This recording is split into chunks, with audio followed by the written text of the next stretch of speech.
Hello teachers, Diyos marahay na aldaw po at sa gabas.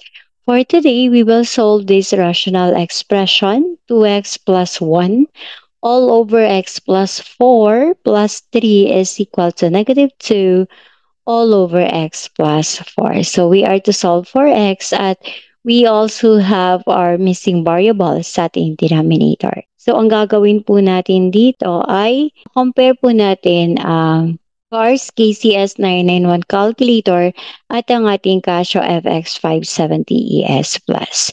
Pero emulator lang po ang gamit natin sa ngayon. So ano po ba ang gagawin natin dito?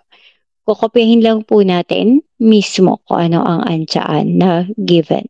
So we have 2x plus 1 all over x plus 4 plus 3.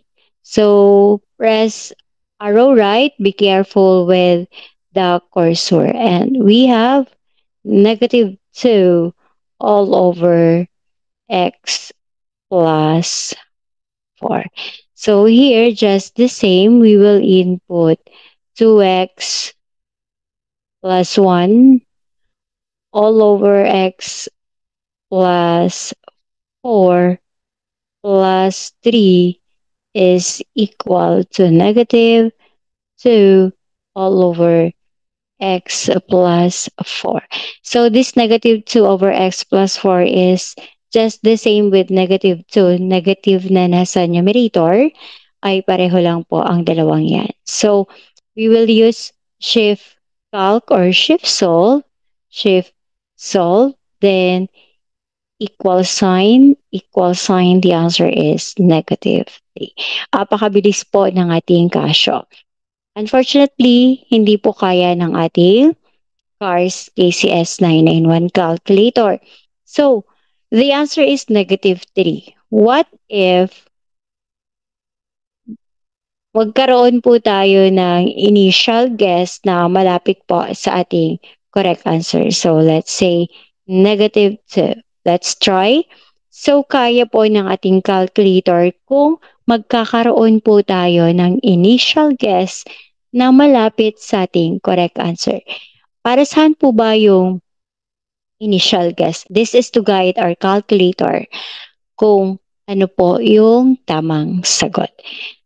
So this is by using negative 2 as our initial guess. How about kapag ang initial guess naman po natin ay medyo malayo sa correct answer? So let's say ginamit po natin ang letter A which is 1/3. Ayan. Then equal sign lang po. At antayin po natin can't solve pa rin. So magagamit lang po natin ang ganitong initial guess kapag malapit po sa correct answer. Sa mga ganito pong medyo complicated na problem. So, what if hindi po natin alam kung ano yung correct answer? Therefore, hindi po natin maibibigay yung malapit na initial guess. So, ano po ang ating pwedeng gawin para mapabilis po ang pagsagot ng ating CARS KCS 991 calculator? Here, we need to simplify. So, ano po ang gagawin natin? We will eliminate the denominator para mawala din po dito ang ating variable. So, we have x plus 4 here. Therefore, i-multiply po natin ang x plus 4 ang both sides. Both left and right sides. So, ang mangyayari po dito ay, ayan, we have x plus 4 divided by x plus 4.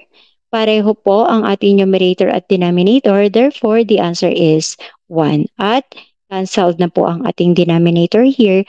At ang matitira ay ang 2x plus 1. In-close lang po natin sa parentheses para mas maintindihan. So let's go to the second term plus 3. Since wala po siyang denominator, i-multiply po natin siya sa x plus 4. So distributive lang po ito, first term, second term, then dito po sa right side. So ano po ang mangyayari? Plus 3 times x plus 4. Kinopya lang po natin, then copy equal sign, at Ang mangyayari po dito, just like po sa ating first term, we have x plus 4 divided by x plus 4, we have 1. So canceled out. What remains is negative.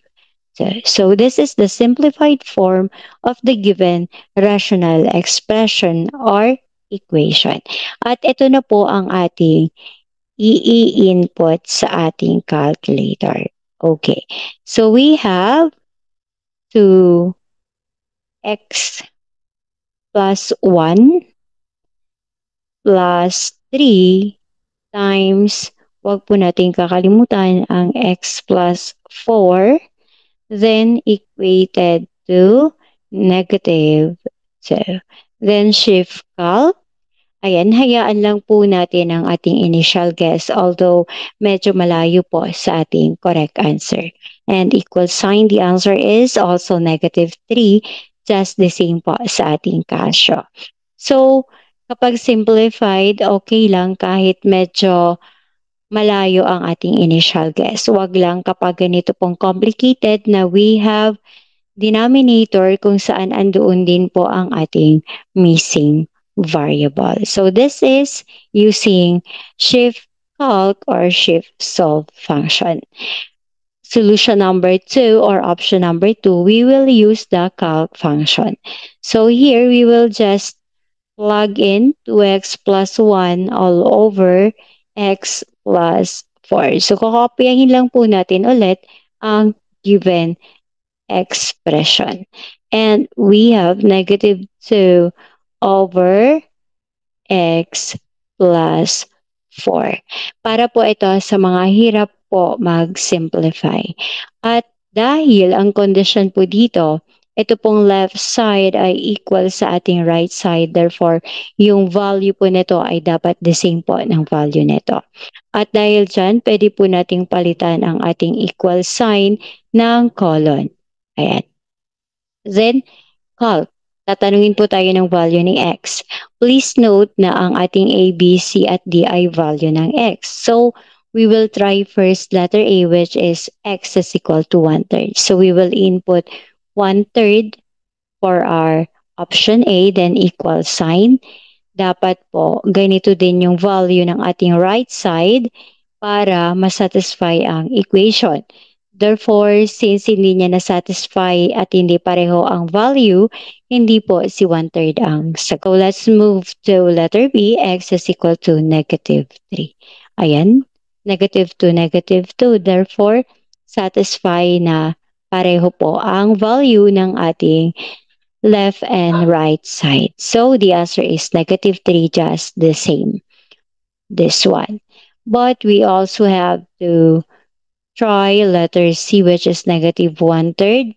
And ayan, hindi nga po talaga pareho. And let's try x is equal to 3 at ayan, hindi pa rin po pareho. Therefore, dalawang solution, the answer is letter B, x is equal to negative 3.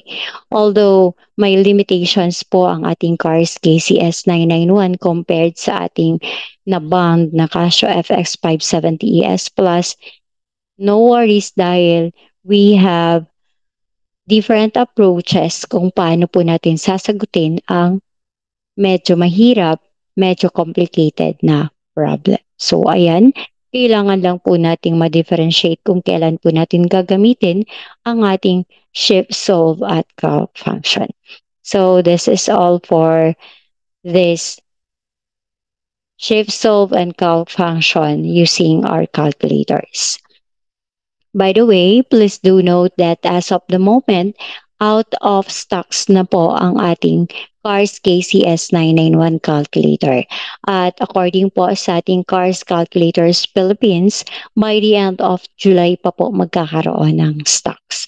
So for the meantime, pwede po natin gamitin ang ating Casio FX 570 ES Plus at ang ating Casio FX 991 ES Plus sa ating pagre-review at pagpa-practice po ng ating calculator techniques. Again, ang ating Casio calculators 570 ES Plus at 991 ES Plus ay gagamitin lang po natin sa pag-solve for our practice. Ito po ay kung meron na po tayong calculator na yan.